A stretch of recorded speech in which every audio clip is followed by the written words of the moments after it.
नमस्कार, सरोकार संवादमा यहाँलाई स्वागत छ। म श्रीकृष्ण न्यौपाने। दसैँ मान्न पाउँदा नपाउँदै बेमौसमी वर्षाका कारण धेरै ठुलो जनधनको क्षति भयो र सँगसँगै वर्ष दिन पुग्नको लागि मानिसहरूले खाद्यान्न जोहो गर्ने बेलामा भएको यो वर्षाका कारण धेरै धानबालीमा पनि नष्ट भएको छ र किसानहरू यति बेला सरकारबाट राहतको अपेक्षा गरेर बसेको अवस्था छ र सँगसँगै प्रधानमन्त्री अर्थमन्त्रीले भर्खरै सुदूरपश्चिम पुगेर त्यहाँको वस्तुस्थिति बुझ्नुभयो र सर्वसाधारणले अब सरकारबाट केही राहतको अपेक्षा गरेका थिए, केही आउला भन्ने थियो। तर त्यस विपरीत सरकारका मन्त्रीहरूले अपेक्षाकृत ढङ्गले उहाँहरूले कुनै पनि जुन किसिमको एउटा राहत दिनुपर्ने थियो अथवा त्यो राहतको घोषणा गर्नुपर्ने थियो त्यो नगरिकन आश्वासन मात्रै गरेर फर्कँदाखेरि किसानहरू झनै दुखित बनेका छन्। तसर्थ हामीसँग कृषि मन्त्रालय पनि छ, कृषकहरूसँग समन्वय गर्ने विभिन्न सङ्घ संस्थाहरू छन्, राजनीतिक दलका भातृ सङ्गठनहरू पनि छन्। तर यस्तो बेलामा अब किसानको यो क्षतिपूर्तिको बारेमा बोलिदिने कसले, सरकारले कसरी यसलाई क्षतिपूर्ति दिनुपर्छ, त्यसको मापदण्ड कसरी बनाउनुपर्छ र यो जुन उहाँहरूले गर्नुभएको दुःखको यो जुन फल टिप्ने बेलामा भएको क्षतिलाई अब कसरी सम्बोधन गरिनुपर्छ र यसका लागि कसले कहाँबाट समन्वय गरिनुपर्छ, आज हामी किसानका कुरा बढी गर्नेछौँ। र यसका लागि आज मसँग हुनुहुन्छ किसान आयोगका अध्यक्ष डाक्टर प्रेम दङ्गाल। दङ्गाल सर नमस्कार, स्वागत छ कार्यक्रममा। धन्यवाद। अब यहाँ किसान आयोगको अध्यक्ष हुनुहुन्छ र आज हामी किसानको यो जुन दुःख विपत्ति परेको छ त्यसैमा बढी केन्द्रित हुनेछौँ। सबभन्दा पहिले चाहिँ एउटा किसानले तपाईँको आयोगलाई कसरी बुझ्नुपर्छ? अब हाम्रो राष्ट्रिय किसान आयोग खास गरिकन मुलुकमा रहेका क्रियाशील रहेका किसानहरूको हकित र अधिकारको जगेर्ना गर्नका लागि स्थापित भएको संस्था हो। सँगसँगै नेपाल सरकारका विभिन्न निकायहरू सँगसँगै नेपाल सरकारले तयार गर्नुपर्ने अनेक कृषिसँग सम्बन्धित नीतिहरू, कार्यक्रमहरू, रणनीतिहरू, अनुसन्धानका विषयहरूमा खास गरिकन अब नीतिगत परामर्श दिने संस्था हो यो। त्यसो भएको हुनाले आम किसानहरूका गुनासाहरूलाई पनि हामीले कुनै न कुनै हिसाबले सम्बोधन गर्छौँ नै, सँगसँगै नीतिगत परामर्श दिने एउटा एडभाइजरी बोडी जस्तो हो हाम्रो राष्ट्रिय किसान आयोग। अब यो अहिले पछिल्लो पटक यो जुन अनपेक्षित रूपमा वर्षा भयो, यो वर्षा पछाडिको जुन क्षति छ, किसानले पाएको जुन दुःख छ, यसलाई चाहिँ राष्ट्रिय किसान आयोगले कसरी हेरेको छ? राष्ट्रिय किसान आयोग वास्तवमा अहिलेको यो परिस्थिति, यो अहिलेको जुन घटना घट्यो यसमा हामी साह्रै चिन्तित छौँ र आवश्यक तयारी यो समस्यालाई सम्बोधन गर्नका लागि आवश्यक तयारीहरू हामीले गरिरहेछौँ र केही प्रस्तावहरू नेपाल सरकार कृषि तथा पशुपन्छी विकास मन्त्रालयसम्म चाहिँ हामीले प्रस्तावको रूपमा अगाडि सारी पनि सकेका छौँ। यो दुःखद घटना घट्यो, अनपेक्षित थियो, यसलाई केही हदसम्म रोक्न पनि सकिन्थ्यो होला, केही कम गर्न पनि सकिन्थ्यो होला, केही ग्याप्सहरू पनि सूचनाहरू दिने क्रममा मौसमको पूर्वानुमान गरेर त्यसको सम्प्रेषण गर्ने, सूचना सम्प्रेषण गर्ने र त्यो किसानसम्म पुर्याउने र किसानले पनि अलिक बढी विश्वस्त भएर त्यो कुरालाई चाहिँ ग्रहण गरे भएदेखि केही कमी पनि गराउन सकिन्थ्यो होला। तर जे होस् भइसक्यो। अब आउने दिनमा त्यसलाई सच्याउने र सिकाइको कुरा मात्रै रह्यो। अब कसरी अगाडि बढ्ने भन्ने सन्दर्भमा चाहिँ अब क्षतिको अनुमान चाहिँ लगभग अब आउँदै गरेको स्थिति छ। तथ्याङ्कहरू चाहिँ सङ्कलन भइसके जस्तो पनि बुझिन्छ। प्रारम्भिक अनुमान अनुसार चाहिँ अब आजकै चाहिँ मिडियामा आएअनुसार पनि करिब 7.5 अर्बको बराबर चाहिँ क्षति भयो भन्ने रहेको छ। अब त्यो चाहिँ प्रारम्भिक हो। मेरो विचारमा त्यसमा केही अझै 5-7%, 10% त्यो अरू थपिन सक्छ जस्तो मलाई लाग्छ। त्यसो हुनाले करिब 10 अर्बको हाराहारीमा चाहिँ क्षति भयो कि भन्ने लागेको छ। यो पनि अनुमान हो, पूर्व अनुमान नै हो होइन, प्रारम्भिक अनुमान हो। अझ यसको कङ्क्रिट चिज आइसकेपछि बल्ल त्यसपछि क्षतिपूर्तिको कुरा, राहतको कुरा, उद्धारको कुरा, पुनर्स्थापनाको कुरा किसानहरूलाई र आउने दिनमा किसानहरूलाई अरू सम्बोधन गर्ने विषयहरू अगाडि बढाउन पर्छ भन्ने मलाई लाग्छ। त्यही त, अब किसान आयोगसँग एउटा किसानले के अपेक्षा गर्न सक्छ? अपेक्षा गर्नुपर्छ एउटा चाहिँ हाम्रो चाहिँ राष्ट्रिय स्तरको संस्था हो र हामीले चाहिँ नेपाल सरकारलाई ठोस प्रस्ताव पनि अगाडि सारेका छौँ। अब त्यो ठोस प्रस्तावमध्ये अब क्षतिपूर्तिको चाहिँ न्यायिक क्षतिपूर्ति र उपयुक्त क्षतिपूर्ति भनेका छौँ हामीले। अब त्यो न्यायिक र उपयुक्त क्षतिपूर्ति भन्नुको तात्पर्य के हो भने अब साना किसानको लागि चाहिँ अब पूर्ण रूपमै क्षति भएको चाहिँ छ भने सम्पूर्ण रूपमै क्षतिको चाहिँ क्षतिपूर्ति दिनुपर्छ भन्ने नै हो। त्यसै गरी अब मध्यम किसान ठुला किसानहरूको सन्दर्भमा अब नरम करम मिलाएर गर्नु पर्यो। राज्यले पनि त सबै गर्न सक्दैन। त्यसो हुनाले कतिपय अब बिमाबाट असुल गर्नुपर्ने कुरा छन्, बिमा भुक्तानीबाट चाहिँ गर्न गराउनु पर्यो। कतिपय किसानहरूले पनि थोरै सहनु पर्ने स्थिति होला। राज्यले यसको अर्थ चाहिँ राज्यले नहेर्ने भन्ने होइन, त्यसका लागि अरू प्याकेजहरू चाहिँ राज्यले अगाडि सार्नुपर्छ। त्यसो भएको हुनाले न्यायिक क्षतिपूर्ति उपलब्ध गराउने एक कुरा। दोस्रो कुरा के छ भने तपाईँको किसानले लिएको कर्जा मिना गरिदिने भन्ने हाम्रो प्रस्ताव हो। वास्तवमा साना किसानले लिएको कर्जाहरू चाहिँ ब्याङ्क वित्तीय संस्थाहरूबाट लिएको कर्जा, त्यो कर्जा चाहिँ मिना गरिदिनुपर्छ भन्ने छ हाम्रो एउटा प्रस्ताव। अर्को कुरा ठुला किसानहरूको लागि पनि चाहिँ त केही राहत दिन पर्यो। त्यसो हुनाले कतिपय अब कर्जा मिना गर्ने अवस्थासम्म त्यो पनि काम गर्नु पर्यो। सँगसँगै ब्याज मिनाएको कुरा गरिदिनुपर्छ ठुला किसानहरूको सन्दर्भमा र किस्ता सार्दिने। किनभने किसानहरूले अहिले भर्खरै चाहिँ अब धान नष्ट भइसक्यो, अब किस्ता तिर्न सक्ने स्थिति त छैन। अब नयाँ बाली लगाएर चाहिँ किस्ता तिर्नुपर्ने स्थिति होला। त्यसो भएको हुनाले कम्तीमा 6 महिना 1 वर्षसम्म किस्ता सार्दिने त्यो खालको राहत दिनुपर्छ भन्ने लाग्छ एउटा कुरा। दोस्रो कुरा के हो भने अब धान बाली नष्ट भइसक्यो, अब तुरुन्तै अर्को बाली त लगाउनु पर्यो, हिउँदे बाली त लगाउनु पर्यो। कर्जाको चाहिँ यतातिर हामीले चाहिँ मिनाको कुरा गऱ्यौँ, सँगसँगै फेरि किसानलाई त लगानी त चाहियो, पैसा त चाहियो, त मिना गरेको मात्रै त भएन। त्यसो हुनाले कर्जा लगानी गरिदिनु पर्यो सरकारले। त्यसका लागि सहुलियत दरको कर्जा फेरि पुनर्कर्जाको रूपमा चाहिँ किसानहरूलाई उपलब्ध गराउनु पर्यो। त्यो निर्ब्याजी हुनु पर्यो। त्यो यहाँहरूको सुझाव हो? त्यो हाम्रो कङ्क्रिट सुझाव छ। निर्ब्याजी उपलब्ध गराउनुपर्छ यस्तो परिवेशमा किसानलाई। बढीमा लिनुपर्ने स्थिति नै भयो भने 1-2% ब्याजमा चाहिँ कर्जा उपलब्ध गराउनुपर्छ। त्यो अर्को चाहिँ दोस्रो कङ्क्रिट प्रस्ताव हो हाम्रो। तेस्रो कुरा के हो भने किसानहरूले अहिले चाहिँ अब लगाउने बालीमा मल बिउमा चाहिँ मल बिउ चाहिँ सरकारले निःशुल्क उपलब्ध गराइदिनुपर्छ। यस्तो बेलामा निःशुल्क उपलब्ध गराइदिनुपर्छ। अब मलमा चाहिँ अब ठुलै चाहिँ अनुदान छ, 70-75% अनुदान रासायनिक मलमा छ। अब चाहिँ थप चाहिँ 25% अनुदान दिएर त्यो चाहिँ निःशुल्क गर्नुपर्छ। बिउ बिजनमा पनि सरकारले 50% अनुदान दिइरहेकै छ। यसमा थप 50% अनुदान दिएर निःशुल्क गराउनुपर्छ। यो अर्को एउटा प्याकेज हो। त्यसै गरी कृषि उत्पादनमा प्रयोग हुने तपाईँको विद्युतको कुरा, उत्पादनको सन्दर्भमा प्रयोग हुने विद्युत, त्यसै गरी सिँचाइमा प्रयोग हुने विद्युत महसुल यो पनि मिना गर्नुपर्छ भन्ने हाम्रो प्रस्ताव हो। यस्ता केही प्रस्तावहरू चाहिँ हामीले अगाडि सारेका छौँ। यो प्रस्ताव लिएर यहाँहरू सरकारसँग चाहिँ टेबलमा गइसक्नु भएको छ? नेपाल सरकार अब माननीय कृषि तथा पशुपन्छी विकास मन्त्री ज्यूलाई हामीले भेट्यौँ। मन्त्रालयका सचिव, द्वय सचिवलाई समेत सँगै राखेर हामीले यी कुरा गरेका छौँ। राष्ट्रिय किसान आयोगको तर्फबाट यी प्रस्तावहरू अगाडि सार्यौँ र हामीले चाहिँ भनौँ न अब यसमा अरू धेरै प्रस्तावहरू पनि छन्। अरू जस्तो भनौँ तपाईँको जमिनको कटान पटान भएको छ। धेरै जमिन चाहिँ तपाईँको खण्डीकरण भएको छ। तपाईँको चाहिँ त्यो जमिनलाई मर्मत सम्हार गर्नुपर्ने, पुनर्व्यवस्थित गर्नुपर्ने पनि छ। त्यसलाई उकास निकास विकास गरेर खेतीयोग्य बनाउनु पर्ने कुराहरू पनि छन्। यस्ता कामहरू पनि गर्नुपर्ने छ।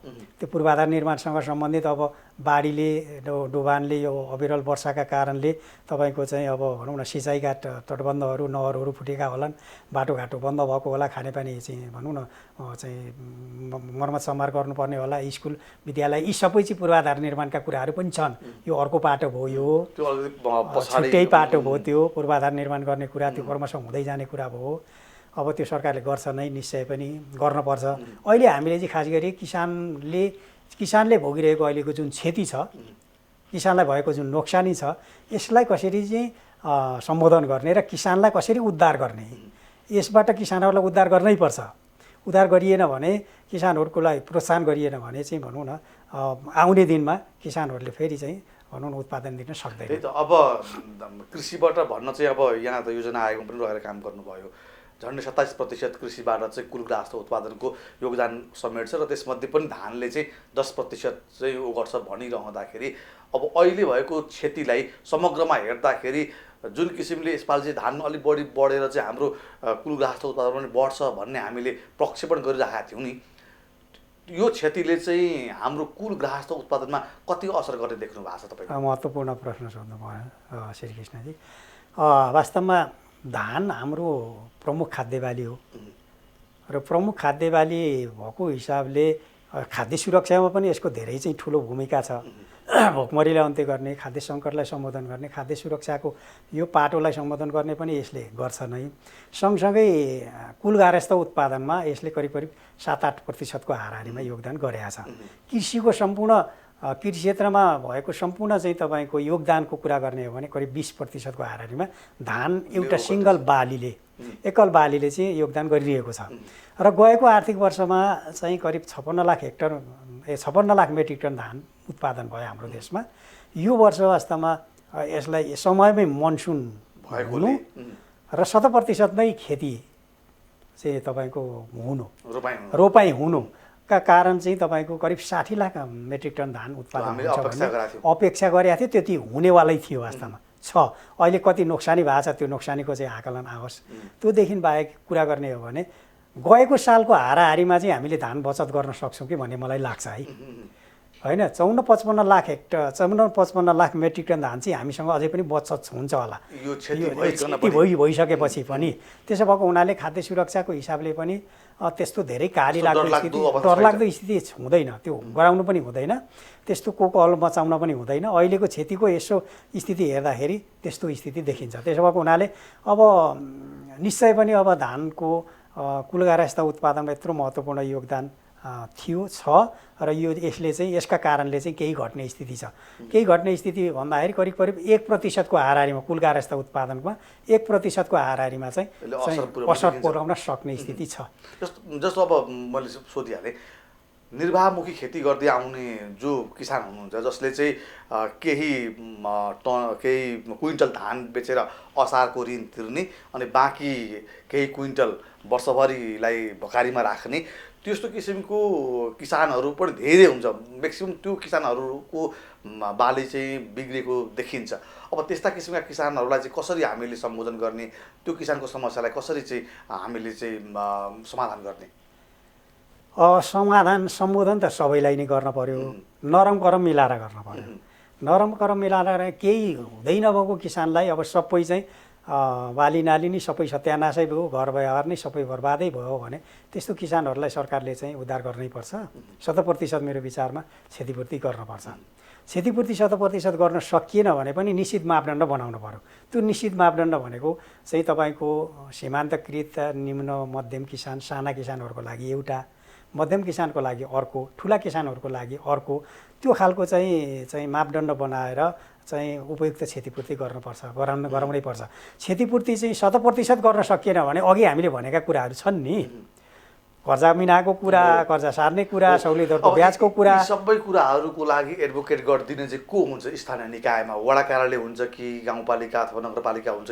किसानले कसलाई भेट्ने? होइन, यसमा त अब नेपाल सरकार आफै जिम्मेवार हुनुपर्छ। यस्तो चाहिँ सङ्कटको घडीमा किसानहरूमाथि, राज्यमाथि, होइन, अब चाहिँ अर्थतन्त्रैमाथि यस्तो परेको यो समस्यालाई सम्बोधन गर्न सरकार आफै जिम्मेवार हुनुपर्छ, आफै बुझ्नुपर्छ। त्यो तहमा चाहिँ जिम्मेवार निकायका भनौँ न, निकायका रहनुभएको चाहिँ पदाधिकारीहरूले यो कुरा बुझ्नुपर्छ। जस्तो हामीले राष्ट्रिय किसान आयोगको तर्फबाट हामीले प्रस्ताव अगाडि सार्यौँ, कङ्क्रिट प्रस्ताव। हामीले चाहिँ यो पीर मर्कालाई सम्बोधन गर्ने यी प्रस्ताव लानुपर्छ र गर्नैपर्छ भनेर चाहिँ हामीले चाहिँ अगाडि सार्यौँ। त्यसै गरी यसको एडभोकेसी गर्न त अब किसान सङ्घ सङ्गठनहरू, संस्थाहरू, होइन, भातृ सङ्गठन, पार्टीहरूका भातृ सङ्गठन, किसान सङ्घ सङ्गठनहरू छन्, त्यसै गरी सहकारी सङ्घ संस्थाहरू छन्, उनीहरूले पनि गर्छन्, गरिरहेकै छन्, होइन। त्यो खालको कुरा छ। अब स्थानीय स्तरबाट पनि यसलाई सम्बोधन गर्नुपर्छ। र अर्को हामीले यहाँ उठाउनै पर्ने अर्को विषय भनेको चाहिँ के हो भन्दाखेरि धानको समर्थन मूल्य सरकारले घोषणा गरेको छ। त्यो धानको समर्थन मूल्य चाहिँ मोटा धानको 2752 प्रति क्विन्टल र मध्यम धानको चाहिँ 2902 प्रति क्विन्टल चाहिँ घोषणा गरेको छ। अब यसको प्रभावकारी कार्यान्वयन गराउन जरुरी छ। अहिले चाहिँ त्यो भइरहेको छैन, विगत वर्षहरूमा यस्तो भएन। त्यसो भएको हुनाले हामीले राष्ट्रिय किसान आयोगको तर्फबाट पनि यसलाई चाहिँ तदारुकताका साथ चाहिँ अगाडि बढाउने काम गरेका छौँ। यसका लागि सम्बन्धित मन्त्रालयहरू मुख्य गरिकन कृषि तथा पशुपन्छी विकास मन्त्रालय, उद्योग वाणिज्य तथा आपूर्ति मन्त्रालय र तपाईँको खाद्य व्यवस्था तथा व्यापार कम्पनी समेतका प्रतिनिधिहरूलाई चाहिँ हामीले आमन्त्रण गरेर छलफल अन्तर्क्रिया गरेर यो घोषणाका लागि घोषणा गरिया होइन, यसको प्रभावकारी कार्यान्वयन गराउनु पर्यो चाहिँ भन्ने खालको कुरा गरेका छौँ। हामीले त्यो तयारी गरिरहेका थियौँ। वास्तवमा समर्थन मूल्यको प्रभावकारी कार्यान्वयन कसरी गराउने भन्ने बारेमा हामीले चाहिँ बैठक छलफल अन्तर्क्रिया गरेर एउटा कङ्क्रिट प्रस्ताव चाहिँ नेपाल सरकारसम्म चाहिँ प्रस्ताव प्रस्तुत गर्ने हाम्रो तयारी गरिरहेकै बेलामा चाहिँ अब चाहिँ धान चाहिँ यस्तो चाहिँ ढङ्गले चाहिँ भनौँ न चाहिँ क्षति भयो। अब क्षति भइरहेको बेलामा कता समर्थन मूल्यको कुरा, क्षतिको कुरामा चाहिँ हामी अहिले चाहिँ ध्यान दिनुपर्ने भयो। त्यसो भए उनीहरूले दुईटै कुरा लानु पर्नेछ, क्षतिको क्षतिपूर्ति गर्ने, राहत प्रदान गर्ने किसानहरूलाई, त्यसपछि किसानहरूलाई उद्धार गर्ने र पुनर्स्थापना गर्ने यो काम पनि गर्न पर्यो। सँगसँगै बचेको जति धान छ, बचेको भनेको त्यो धान त छ नि त हामीसँग, त्यो धानको चाहिँ तपाईँको अब समर्थन मूल्य अनुसार चाहिँ नेपाल सरकारले चाहिँ खरिद गर्ने व्यवस्था गर्न पर्यो। त्यसका लागि चाहिँ त्यसको प्रभावकारी कार्यान्वयन गराउनु पर्यो। अर्को कुरा के भइरहेको छ त भन्दाखेरि अब धान यहाँ के क्षति भइसकेपछि त बजारमा चाहिँ भनौँ न बाहिरबाट धेरै चाहिँ धानहरू आउने स्थिति हुन्छ, खास गरिकन भारतबाट चोरी निकासी भएर न्यून बिजिकीकरण भएर तपाईँको चाहिँ अवैध धन्दाले चाहिँ अवैध ढङ्गले चाहिँ धान चामल चाहिँ यहाँ बजारमा आउने चाहिँ हिजो पनि थियो, अझ यो तीव्र गतिका साथ अगाडि बढ्न सक्छ। त्यसो भएको हुनाले बोर्डर नियन्त्रण गरेर हामीले त्यो प्रस्ताव पनि अगाडि सारेका छौँ। त्यहाँ बोर्डरलाई चाहिँ नियन्त्रण गरेर त्यहाँबाट चाहिँ अनाधिकृत ढङ्गले हुने व्यापार चाहिँ निकासी पैठारी सबै कुरालाई चाहिँ नियन्त्रण गरेर हाम्रो बजार चाहिँ संरक्षण गर्न पर्यो। यसरी संरक्षण गरियो भने अहिले धानको भाउ घटेको छ। हेर्नुहोस्, समर्थन मूल्य 2752 छ, धानको भाउ चाहिँ अहिले चाहिँ नेपालगञ्जमा हेर्ने हो भने 2100 छ प्रति क्विन्टल। त यो खालको स्थिति भएको हुनाले किन यस्तो भयो त भन्दाखेरि तपाईँको बाहिरबाट पनि धान यहाँ आइरहेको छ अनाधिकृत ढङ्गले र यहाँको बजार विस्थापित गरिरहेको छ। त्यसो भएको हुनाले लोकल यहाँ चाहिँ हाम्रो किसानहरूले मूल्य पाइरहेका छैनन्। त्यसो भएको हुनाले यो कुरालाई नियन्त्रण गरेर चाहिँ हाम्रो किसानहरूले मूल्य पाउने अवस्था सिर्जना गर्नु पर्यो। यो कुरा नियन्त्रण हुने साथ स्थानीय बजार चाहिँ लोकल चाहिँ भनौँ न धानले चाहिँ पाउँछ। त्यो भनेको चाहिँ तपाईँको स्वाभाविक रूपमा चाहिँ 2752 को हाराहारीमा चाहिँ स्थानीय बजारले नै त्यो मूल्य निर्धारण गर्ने तहमा पुग्छ कुरा। त्यसो भएको हुनाले यसको प्रभावकारी कार्यान्वयनको लागि पनि हामीले जोड गरिरहेछौँ। त्यही त जस्तो चैती धानको बेलामा कतिपय किसानहरूको गुनासो पनि हामीले सुनेका थियौँ। तपाईँको वस्तुभावले खुवाउने दाना भन्दा धान चाहिँ सस्तो पर्यो, बरु धानै पिसाएर खुवाउनुलाई हामीले फाइदा भयो, हामीले मूल्य पाएनौँ, लागत पनि उठेन भनेर किसानहरूले भनिरहँदाखेरि यस्तो किसिमको किसानको मेहनतलाई कहिले मूल्य पाउने गरी सरकारले नियमन गरिदिनु पर्ने। अब तपाईँ त हामी सबै किसानकै छोराहरू हौँ, तपाईँ किसानकै छोराबाट पनि किसान आयोगमा पुग्नु भएको छ। तसर्थ एउटा किसानले उसको मेहनतको फल उचित तरिकाले कहिले पाउला नेपालमा? यो विडम्बनाकै कुरा भयो। हेर्नुहोस्, अब त्यति धेरै मेहनत गरेर किसानहरूले वर्षभरि चाहिँ मेहनत गरेर लगाएको जुन कमाइ छ, उत्पादन छ, भन्दा पनि धान सस्तो भयो। धान मात्रै होइन, सम्पूर्ण बालीकै कुरा गरौँ होइन, त्यसको मूल्य किसानहरूले पाएनन्। त्यसो हुनाले चाहिँ अब तपाईँले भनेको चर्चा गरेको कुरा सही हो। यस वर्ष पनि तपाईँको वर्षे धानको मूल्य किसानहरूले पाएन। त्यो वर्षे धानको मूल्य निर्धारण गर्ने कुरा पनि सरकारले गरेन यस वर्ष। यसका लागि आवाज उठाउने कामहरू भए, तर व्यवस्थित ढङ्गले त्यो कुराहरू भएनन्। त्यसो भएको हुनाले हामीले नीतिगत परिवर्तनै गर्न जरुरी छ। त्यो नीतिगत परिवर्तन के भने किसानले गरेको उत्पादनको उचित मूल्य, समर्थन मूल्य सरकारले घोषणा गर्नै पर्ने र त्यो खरिद गर्नै पर्ने र किसानलाई मूल्य दिनै पर्ने। यो खालको अवस्था सिर्जना गरियो भने किसान चाहिँ बाँच्ने भयो मुलुकमा, नत्र भने किसानलाई चाहिँ कमाइ गर्न चाहिँ गाह्रो छ। त्यसो भएको हुनाले किसानलाई सम्बोधन गर्नका लागि मूल्य दिनै पर्छ। यसको चाहिँ अर्को उपाय छँदै छैन, यसका लागि चाहिँ अब सम्बन्धित निकायहरूले पनि ध्यान दिन पर्यो, एडभोकेसी गर्ने सङ्घ संस्थाहरूले सङ्गठनहरूले पनि ध्यान दिन पर्यो। मुख्य गरिकन नेपाल सरकारले नै यसमा चाहिँ तदारुकताका साथ अब समर्थन मूल्य घोषणा गरिएको छ, तर त्यसको कार्यान्वयनको लागि चाहिँ संयन्त्रहरू छैनन्। हेर्नुहोस्, संयन्त्रहरू छैनन्। अब त्यो कम्पनीलाई बोलाएर कुराकानी गर्दाखेरि तपाईँको चाहिँ अब बाहिर बजारमा धान खरिद गर्दाखेरि एउटा मूल्य हुन्छ उनीहरूका अन्य मापदण्डहरू छन्। ती अन्य मापदण्डहरू चाहिँ नेपाल सरकारले बनाएका मापदण्डहरू फलो गरेर जाँदाखेरि उनीहरूलाई नै घाटा हुने, कम्पनीलाई नै घाटा हुने यस्तो खालको कुराहरू आएको हुनाले त्यो घाटा त्यस्तो खालको हुन्छ भने त्यो घाटा जति हुन्छ त्यो सरकारले बेहोर्नुपर्छ। बजार मूल्यको बिचमा, बजार मूल्य र समर्थन मूल्यको बिचमा चाहिँ के कति फरक पर्छ, त्यो कम्पनीले खरिद गर्दाखेरि के कति कुन चाहिँ भनौँ न विषयमा के कसरी चाहिँ त्यहाँ घाटा पर्न गयो, त्यो खालको कुरालाई हेरेर सम्बोधन गर्नुपर्छ र चाहिँ केही अनुदानहरू थप गर्नुपर्ने हो भने कम्पनीलाई थप गर्न पनि पर्यो। सहकारी मार्फत हुन्छ कि अन्य कुनै निकायहरू मार्फत हुन्छ। धानको समर्थन मूल्य घोषणा गरिसकेपछि सरकारले त्यो खरिद गर्नुपर्छ। त्यो गरिएन भने यसचोटि पनि किसानहरूले मूल्य पाएनन् भने अब आउने वर्षमा मलाई लाग्छ किसानहरूले धान लगाउँदैन। त्यही त अब हामीसँग मैले अघि पनि भने जस्तो हामीसँग कृषि मन्त्रालय छ, सिङ्गो मन्त्रालय छ, त्यस पछाडि विभिन्न मैले अघि भने राजनीतिक दलका भातृ सङ्गठनहरू पनि सक्रिय छन्। किसानकै नाममा उहाँहरूले राजनीति गर्दै आउनु भएको छ हरेक दलका। अब यसै गरी अब यहाँहरूको चाहिँ किसान आयोग छ, तर पनि समस्या भने सधैँभरि जिउका तिउँ रहने अनि किसानले चाहिँ एकदम निर्धक्क भएर म चाहिँ मेहनत गर्छु, मेरो मेहनतको प्रतिफल म पाउँछु भनेर एउटा उत्साह उमङ्गका साथ काम गर्ने वातावरण भइदिएन। अनि वर्षेनी ऋणमाथि ऋण थोपरिँदै जाँदाखेरि अब किसानलाई साँच्चै भन्ने हो भने किसानलाई खेती गर्दा अहिले घाटा छ। अब योबाट कसरी मुक्ति पाउँछ एउटा किसान? होइन, त्यही त मैले अघि पनि चर्चा गरेँ, एउटा मूल्यको कुरा भयो। अर्को कृषिजन्य इनपुट्सहरू जुन छ त्यो सहुलियत दरमा सरकारले उपलब्ध गराउनु पर्यो। छन् नि त स्किमहरू छन्, लान पर्छ, त्यो चाहिँ प्रतिबद्धता सरकारले जाहेर गर्न पर्छ।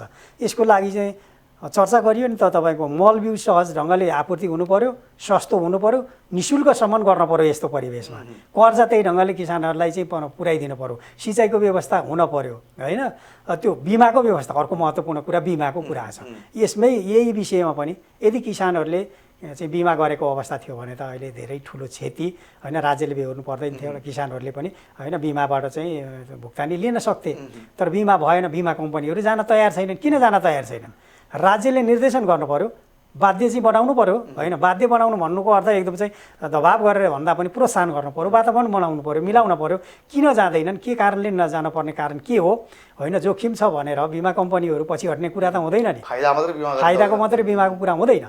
त्यसो भएको हुनाले बिमा कम्पनीहरूलाई अब आउनेदेखि हाम्रो एउटा त्यो प्रस्तावमा पनि छ, आयोगले अगाडि सारेको प्रस्तावमा पनि हामीले एउटा विषय यो बिमाको कुरा उठाएका छौँ। बिमा चाहिँ अब सबै बालीको चाहिँ 100% बिमा गर्ने व्यवस्था गर्नु पर्यो र त्यसको प्रिमियम पनि सरकारले तिर्न पर्यो। हामी त यो कुरा गरिरहेका छौँ नि। किसानहरूलाई प्रोत्साहन गर्नका लागि हामीले अहिले जुन प्रस्तावहरू अगाडि सारेका छौँ ती प्रस्ताव कार्यान्वयन गर्ने हो भने किसानहरूले लाभ पाउन सक्छ। अहिले हामीले जुन भन्यौँ नि, कर्जा सहुलियत दरमा उपलब्ध गराउनु पर्यो, कर्जा मिनान गर्नु पर्यो, ब्याज मिना गर्नु पर्यो, बिमाको व्यवस्था गर्नु पर्यो, सिँचाइ र विद्युतमा चाहिँ तपाईँको छुटको कुराहरू गर्नु पर्यो होइन। मल बिउ सहज ढङ्गले चाहिँ आपूर्ति हुनु पर्यो, त्यहाँ मूल्य किसानहरूले पाउनु पर्यो, समर्थन मूल्य पाउनु पर्यो। यी सबै कुरा लागू गर्ने हो भने त किसानलाई चाहिँ भनौँ न लाभ नहुने कुरै छैन। यहाँहरूको प्रस्तावलाई सरकारले इमान्दारिताका साथ कार्यान्वयन गर्ने हो भने किसानलाई फाइदा हुनेछ, किसान मैत्री त्यो प्रस्ताव हुन सक्छ, त्यो हुन सक्छ। त्यसका लागि अब हामीले चाहिँ अब नेपाल सरकार मुख्य गरिकन कृषि तथा पशुपन्छी विकास मन्त्रालय माननीय मन्त्रीज्यू त्यहाँ रहनुभएको पदाधिकारीहरूसँग हामी चाहिँ फेरि छलफल अन्तर्क्रिया गरेर यसलाई कार्यान्वयनमा लानुपर्छ भन्ने कुरामा हामी जोड गर्छौँ। ठिक छ। अब नीति नियमहरू त नराम्रा छैनन् पनि, हेर्दाखेरि एउटा किसानले सस्तो ब्याज दरमा ब्याङ्कबाट ऋण ल्याएर पनि आफ्नो व्यवसाय, आफ्नो बाली पशुपन्छी पालन गर्न सक्छ भनिन्छ। तर साँच्चैकै ग्राउन्डमा गएर एउटा किसानले ऋण लिन गयो भने ब्याङ्कले गर्ने व्यवहारदेखि तपाईँको उसले पाउने कर्जासम्मको अवस्था हेर्ने हो भने, एउटा यसलाई परीक्षण गरेर हेर्ने हो भने त्यहाँ लगभग अप्ठ्यारो अवस्था छ।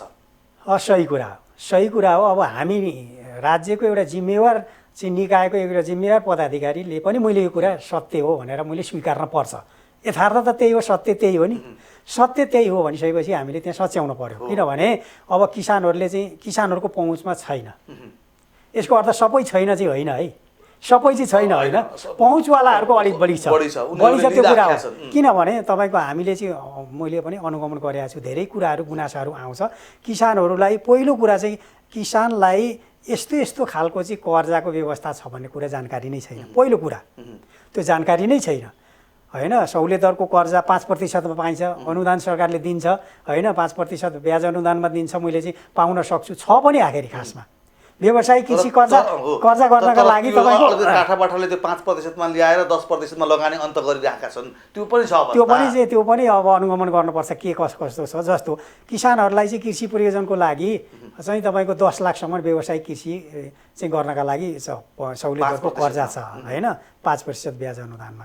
त्यसै गरी समूहमा जाने हो भने 1 करोडसम्म छ। कम्पनी स्थापना गरेर वा पुँजी विस्तार गर्नलाई चाहिँ जरुरी पर्यो, कम्पनीको पुँजी विस्तार गर्न पर्यो भने त्यहाँ चाहिँ 5 करोडसम्म छ। अब यो कुरा चाहिँ किसानहरूलाई, खास किसानहरूलाई, सीमान्तकृत र गरिब चाहिँ भनौँ न निम्न मध्यम किसानहरूलाई, मध्यमै किसानहरूलाई पनि यो कुरा जानकारी छ भनेको धेरै किसानलाई जानकारी छैन, पहिलो कुरा। दोस्रो कुरा के छ त भने जानकारी भइसकेपछि पनि किसानहरू चाहिँ अब ब्याङ्कमा तपाईँले भने जस्तै ब्याङ्क वित्तीय संस्थामा आएर सहज ढङ्गले चाहिँ त्यो प्राप्त गर्न सक्ने स्थिति छैन, किनभने त्यसका लागि चाहिँ धेरै झन्झटिला प्रक्रियाहरू छन् र धेरै अरू कुराहरू मिलाउनु पर्ने छ। त्यहाँ कोल्याटरको कुरा छ होइन, त्यसपछि तपाईँको चाहिँ डकुमेन्ट्सहरू तयार गर्नुपर्ने धेरै चाहिँ कुराहरू छन्, त्यो कुराहरू किसानहरूले गर्न सक्ने स्थिति छैन। त्यसो भएको हुनाले अब त्यो साँच्चै नै किसानको लागि छुट्याइएको यो कर्जा हो भन्ने खालको कुरा हो भने त किसानको घरमा पुगेर त्यहाँ स्थिति हेरेर त्यहाँ जाँचेर किसानहरू के को लागि के चाहिँ चाहिएको, कति चाहिएको त्यो जाँचबुझ गरेर त्यहाँ प्राविधिकहरूले चाहिँ जाँचबुझ गरेर ती दिन पर्यो क्या। यसरी चाहिँ गर्न पर्यो साँच्चै नै गर्ने हो भने।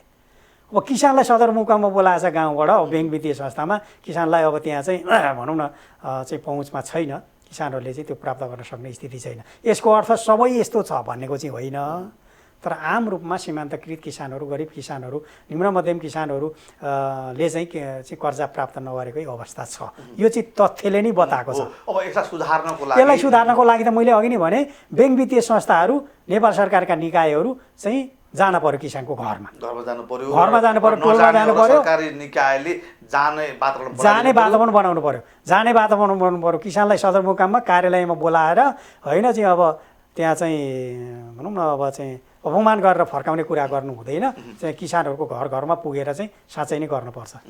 अब अन्तिममा पनि छौँ हामी साहब, यो जुन क्षतिपूर्ति भइसके पछाडि जसरी पनि किसानहरूले अब अहिले राहतको अपेक्षा गरेर बसेका छन्, त्यसरी राहतको अपेक्षा गरेर बसेका किसानहरूलाई तपाईँले अघि धेरै राम्रा प्रस्तावहरू पनि हामीले कृषि मन्त्रालयमा लगेका छौँ, छलफल हुँदैछ भनिरहँदाखेरि तत्कालै चाहिँ अब हामीले उहाँहरूलाई सरकारले के गरिदियो भने उहाँहरूको राहत हुन्थ्यो होला?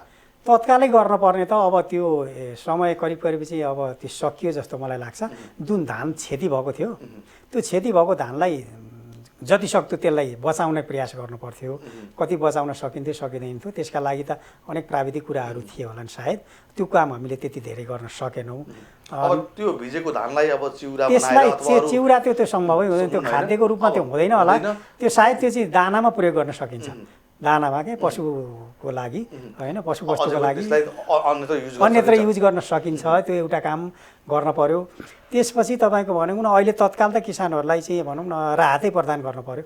दैनन्दिन चाहिँ अब खर्चवर्चको कुरा होला, घर व्यवहार टार्न पर्ने कुराहरू होला होइन, चाहिँ अब चाहिँ घर टहरो भत्किएको छ त्यही चाहिँ अर्को बनाउनु पर्ने कुराहरू होला, अहिले चाहिँ भनौँ न स्वास्थ्यको समस्या हुनसक्छ, यी सबै कुराहरूलाई अहिले तत्कालै चाहिँ ध्यान दिनपर्छ र राहत प्रदान गर्नु पर्यो। त्यसका लागि सर्टेन पैसा चाहिँ दिन पर्यो होइन। त्यसपछि अब अरू भनेको चाहिँ अब राहतका प्याकेज अघि हामीले कुरा गरिहाल्यौँ, क्षतिपूर्ति लगायतका कुराहरू चाहिँ गर्नुपर्छ। सम्बन्धित स्थानीय निकायले त्यसमा चाहिँ किसानहरूको घरमा पुगेर क्षतिको विवरण सङ्कलन गर्दै उहाँहरूले समन्वय गर्नु पर्यो होइन। यो सबै तिनै तहको सरकारले यसमा चाहिँ प्रतिबद्धता जाहेर गर्नुपर्छ। यो कुनै तहको सरकारले मात्रै गर्ने कुरा होइन, यो ठुलो विपत्ति भयो, यसमा चाहिँ सबै सरकारको, प्रदेश सरकार, सङ्घीय सरकार र स्थानीय सरकारको, तिनैवटा सरकारको चाहिँ कन्ट्रिब्युसन चाहिँ जरुरी छ यहाँ। तर मैले अघि पनि भने जस्तो प्रधानमन्त्री, अर्थमन्त्री स्वयं चाहिँ पीडितका घर दैलोमा पुगेर जुन किसिमको उनीहरूले अपेक्षा गरेका थिए त्यो आश्वासन मात्रै बाँडेर फर्किनु भयो। अब सरकार त्यसरी फर्कन्छ भने अब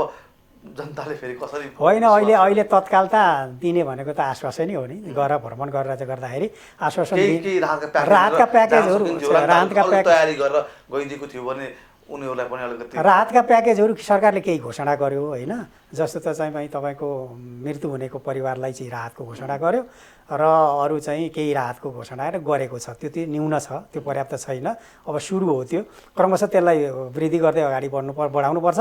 अब तत्कालै प्रस्तावहरू लान पर्यो, कृषि तथा पशुपन्छी विकास मन्त्रालयबाट प्रस्ताव अगाडि लान पर्यो, लगेर चाहिँ अब क्षतिपूर्ति समेतका चाहिँ अब उद्धारका कामहरू गर्न पर्यो। सरकारले त्यो त्यसका लागि यहाँहरूको संस्थाले पनि दबाब अलिकति उहाँहरूलाई चाहिँ घर च्याउने पुस गर्ने काम त्यसमा हामी निरन्तर गरिरहन्छौँ। निरन्तर हाम्रो राष्ट्रिय किसान आयोगले यो गरि नै रहन्छ। सँगसँगै राष्ट्रिय किसान आयोग बाहेक अरू चाहिँ भनौँ न सङ्घ संस्था जस्तो अघि हामीले भन्यौँ किसान सङ्घ सङ्गठनहरू पनि छन्, उनीहरू पनि अहिले सरकारले के गरिरहन्छ, के गरिरहेको छ, क्षतिपूर्ति कसरी दिन्छ, राहत कसरी प्रदान गर्छ भनेर अहिले चाहिँ वास्तवमा त्यसलाई चाहिँ हेरेर बसिरहेका छन्। हेरेर बसिरहेको अर्थ चाहिँ चुप लागेर बसेको भन्ने होइन, उनीहरू चाहिँ तल चाहिँ तपाईँको काम गरिरहेका छन् होइन। त्यो किसानलाई मर्का परेको किसानलाई चाहिँ सहयोग गरि पनि रहेका छन्, सँगसँगै आवाजहरू उठाइ पनि रहेका छन् कुनै न कुनै हिसाबले होइन। सार्वजनिक सञ्जालमा, सामाजिक सञ्जालमा अनेक विषयहरू, समस्याहरू ज्ञापन पत्रको रूपमा, समस्याको रूपमा चाहिँ उठाइरहेका छन्।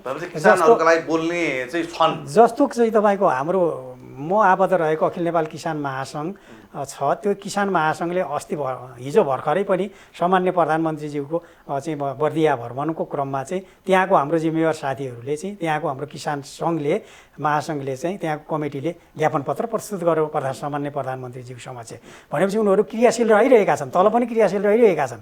त्यसो भएको हुनाले अहिले चाहिँ राहत दिन पर्यो, उद्धार गर्न पर्यो, पुनर्स्थापना गर्नु पर्यो किसानको, र चाहिँ क्षतिपूर्ति दिनु पर्यो, किसानलाई न्याय गर्नु पर्यो भनेर चाहिँ भनिरहेका छन् अहिले। अब त्यो हेर्छन् अब सरकारले कति गर्छ होइन। त्यो न्यायोचित हुन पर्यो, उपयुक्त हुन पर्यो, त्यो गर्न पनि पर्यो, राज्यले गर्न पर्यो सबै हिसाबले। किसानलाई चाहिँ प्रोत्साहन गर्ने हिसाबले राज्यलाई अन्त्य त साँच्चै कुरा गर्ने हो भने किसानलाई प्रोत्साहन गर्नु भनेको के त भन्दाखेरि किसानलाई त्यही आर्थिक हिसाबले चाहिँ भनौँ न फेरि त्यो चलखेल भइहाल्छ नि त। आर्थिक हिसाबले त्यो पैसा त किसानलाई अहिले दिनु भन्नुको अर्थ के त, बजारमा आइहाल्ने हो नि फेरि त्यो होइन। त्यो पैसा त्यो हिसाबले चाहिँ लिनुपर्छ विषयलाई, र राहत कङ्क्रिट राहत प्रदान गर्नुपर्छ। अहिले यति नै भनौँ हामी, त्यसपछिका कुरा के हुन्छन् भने पछि कुरा गरौँ। हुन्छ, हस्, यो महत्त्वपूर्ण विषयका लागि समय र सम्वादका लागि यहाँसम्म आइदिनु भयो, यहाँलाई धेरै धन्यवाद। हस्, धेरै धन्यवाद श्रीकृष्णजी, धेरै धन्यवाद। हजुर, आज हामीले भर्खरै भएको यो जुन बाढीको वितण्डा पछाडि किसानहरूको बालीमा जुन क्षति पुगेको छ, त्यो क्षतिलाई कसरी चाहिँ क्षतिपूर्ति प्रदान गर्ने, त्यसका मापदण्डहरू कसरी बनाइने र समग्र किसानहरूको समस्या र त्यो उहाँहरूको समाधानका लागि के गर्न सकिन्छ भनेर आज हामीले छलफल गऱ्यौँ। यसका लागि आज मसँग हुनुहुन्थ्यो राष्ट्रिय किसान आयोगका अध्यक्ष डाक्टर प्रेम दङ्गाल। हवस् त, आजको सरकार संवाद यति नै। म श्रीकृष्ण नेउपाने बिदा हुन्छु। नमस्कार।